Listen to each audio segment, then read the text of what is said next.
So I'll talk a little bit about Christmas songs as well, as they're so sort of important to this time of year. So first of all, I'll remove these records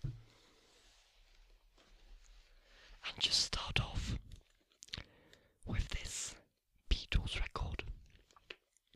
There was a request from someone to do a bit of tracing as well, so I might do that. I have here, as you might recognise from another video, my lovely chopstick sets, which I can use to point out the tracks. So I'll get these out ready and make some sounds with them. The camera setup isn't the best today. I have the microphone up this way, but only really visible is down here. So it's not ideal, but I've had to make it work.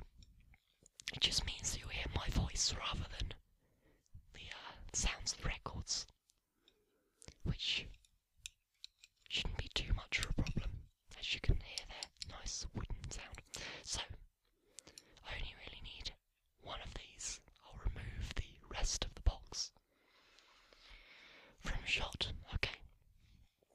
So, as I'm sure you know, if you've clicked on this video and want to hear about vinyl and songs and anything like that, any music fan is aware, even if they haven't listened to it, to Sgt. Pepper's Lonely Hearts Club Band by, of course, the Beatles. Hopefully I'm holding this such that you can see the full cover. Now, it has the iconic cover. This was a gift from my dad recently, who found it for a very nice price at a car boot sale. So I was very pleased to receive that.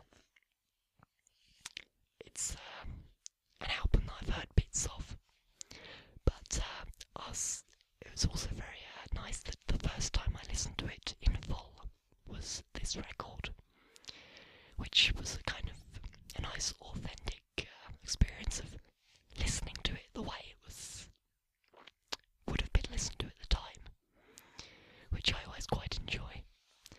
I hold a special place in my heart for albums that I've listened to for the first time on vinyl. That's the case for Vampire Weekend's most recent one. That's the first album, I think, that I bought without hearing before, and I very much enjoyed it.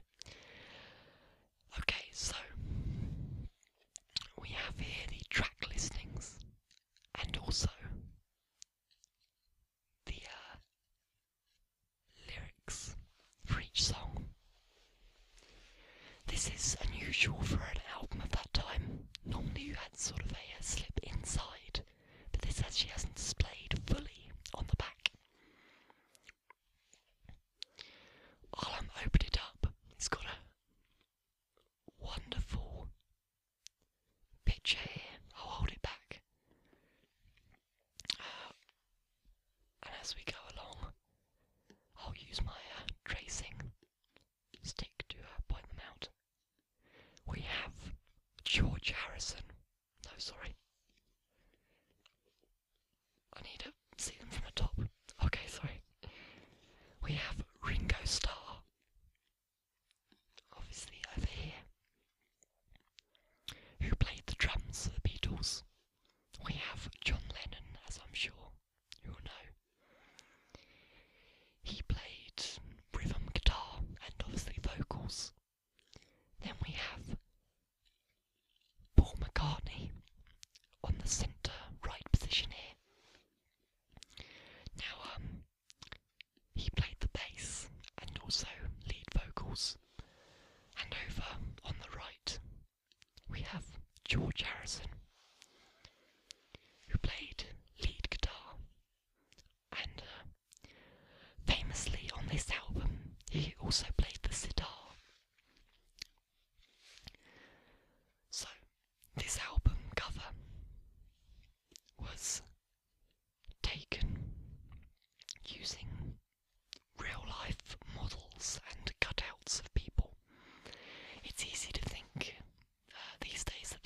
just sort of photographs and things put together and photoshopped. It's sort of that kind of style. But it was all done with people actually standing there. The 4 Beatles all standing in position. And these a combination of wax models and cardboard cutouts in the background. You can see some of these black and white images, which is sort of big cardboard printouts, I do believe. And the title of the album there, Sergeant Pepper's Lonely Hearts Club Band.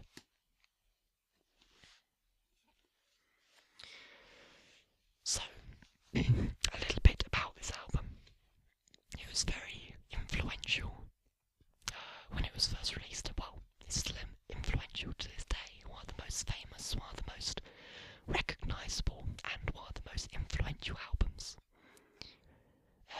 in history, really, not just of its time. It starts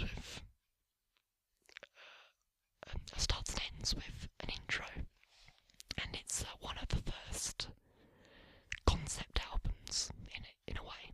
It was inspired a lot by Pet Sounds by Beach Boys, which was basically the first commercially successful concept album. The sort of pioneer of that style. And I'll talk in a minute, sort of comparing it to something else. So this was a concept album of a sort of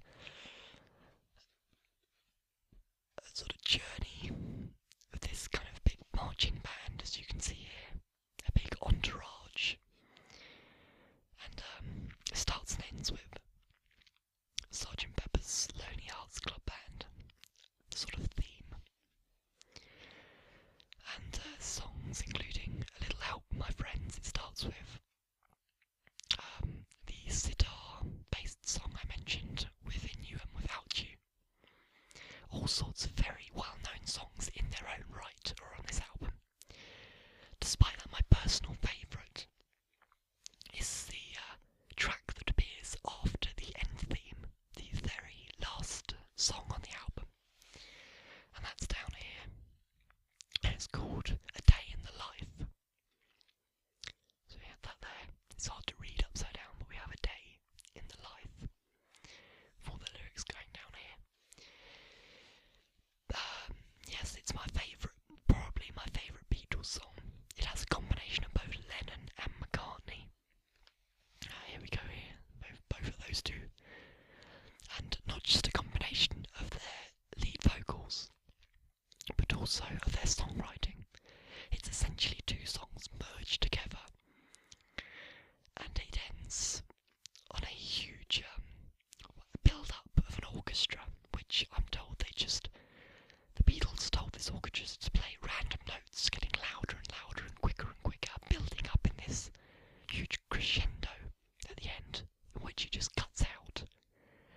And at that point, we hear numerous pianos playing the same chord, which just rings out and fades, which was all done manually, I guess you could say, with all 4 of the Beatles playing chords with both of their hands on 4 pianos, and then the sort of fader thing in the studio being turned up so you could hear it, so the sound of the piano slots much longer than it would in real life, as the volume is turned up, essentially to get that very slow fade out. So, that's down there.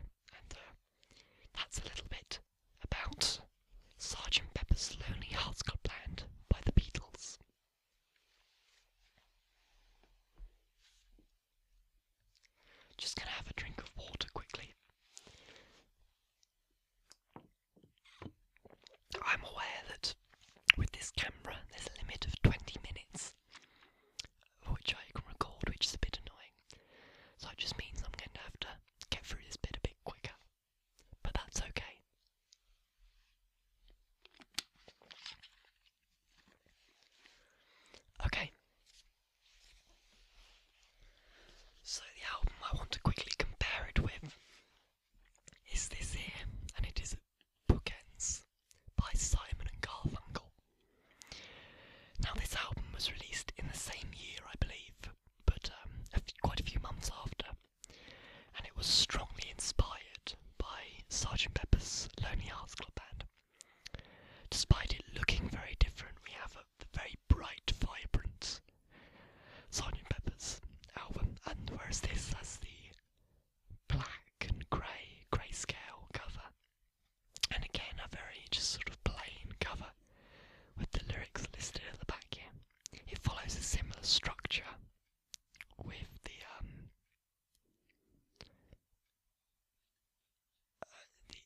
an opening and ending theme.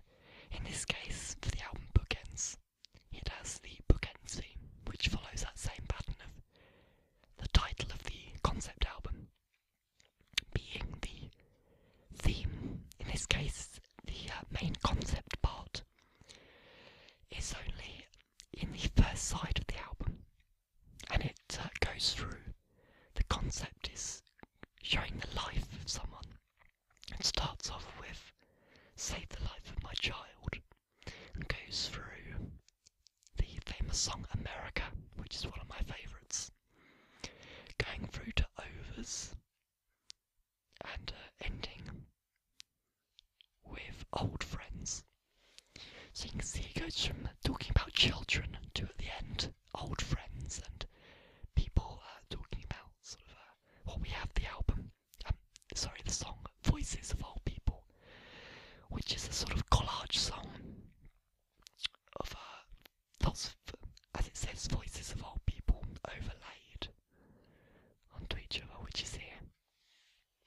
Very sort of high concept, just voices in either ear, which was a bit of a risk really for Simon and Garfunkel, who are mainly known as a sort of folk rock pop kind of duo. They were, at this time in their career, they were still quite a pop act. I mean, the second half of this album, the second side of the record, are all sort of, well, there's some hits, but they're all albums written and recorded for the album, for the film The Graduate, and most were on the album The Graduate. Most prominently we have Mrs. Robinson on there, and also Punky's Dilemma, which was in that film, and other sort of offcuts and songs that didn't really make it onto the film. So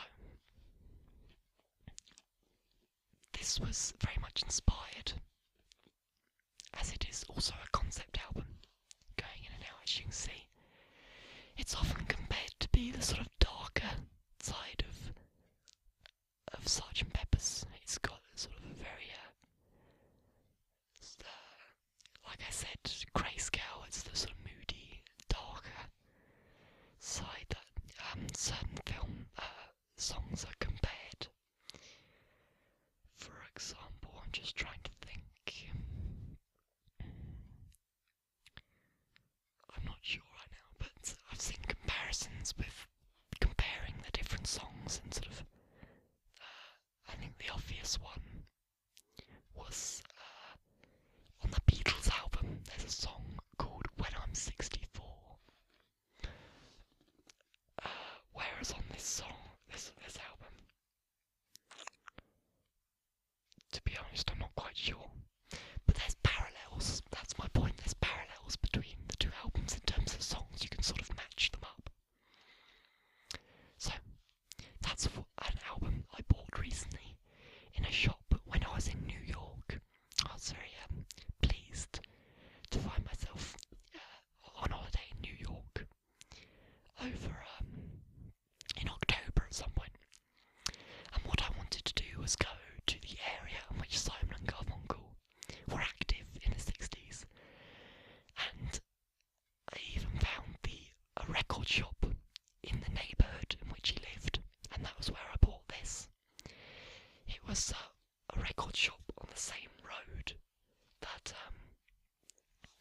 Dylan's freewheeling Bob Dylan cover was shot. That road with him, with a woman there.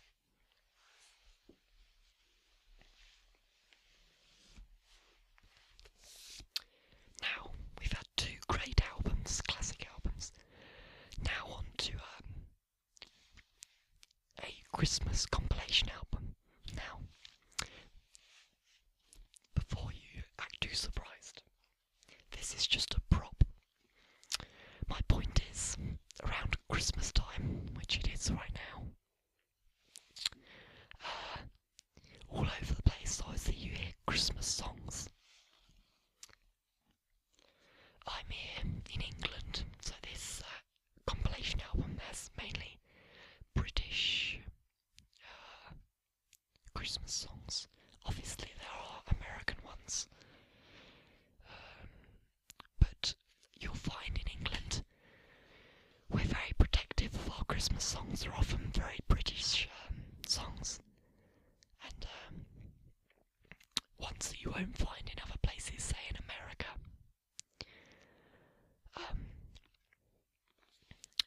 The most unique example of that, I don't know if it's on this album in particular, but the song A Fairy Tale of New York by the Bogues.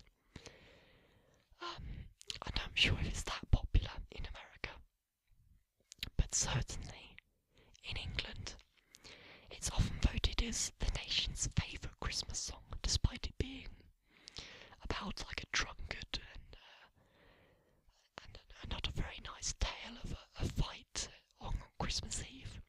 It's quite a sort of bittersweet song, yet it's always voted in the majority of polls as being the British public's favourite Christmas song. So a little Christmas question, a chance to sort of hopefully maybe get some comments from you guys. What is your favourite Christmas song?